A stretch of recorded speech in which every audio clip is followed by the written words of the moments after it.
Hey guys, I hope that you are all doing well. Today's math lesson is actually about multiplication patterns. So, for this chapter, we are working on multiplying decimals.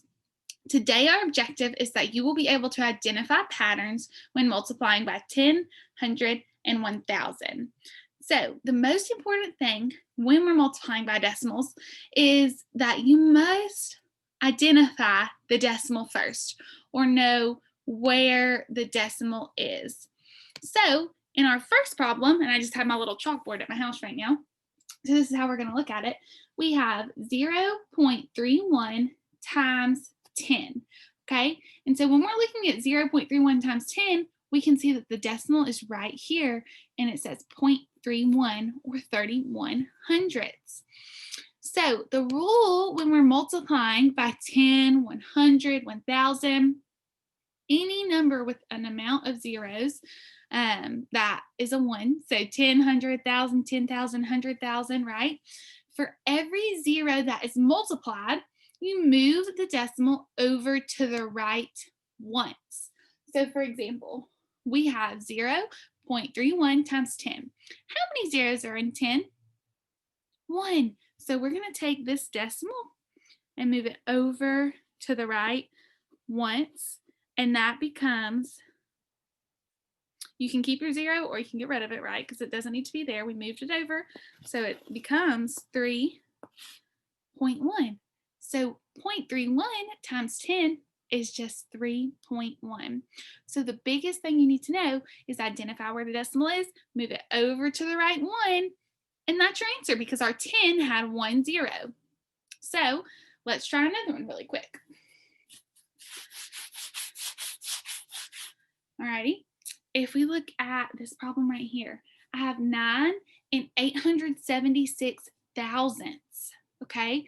I'm multiplying it by 100. My first step is to see where the decimal is. It's in between the 9 and the 8. Now I see that I'm multiplying by 100. How many zeros does 100 have? 2. So I'm going to move my decimal how many places to the right? 2. So we go 1, 2. My decimal is now going to be in between my 7 and 6. So I can rewrite that as 9, 8, 7.6. Does everybody see that? So I had 9 and 876 thousandths. I multiplied it by 100 and I wound up with 987 and 6 tenths. Okay, so remember, you count how many zeros you have, find out where your decimal is, and you move that decimal to the right as many times as the number of zeros you have that you're multiplying by. Let's try out one more. I'm going to write this one up top big for us.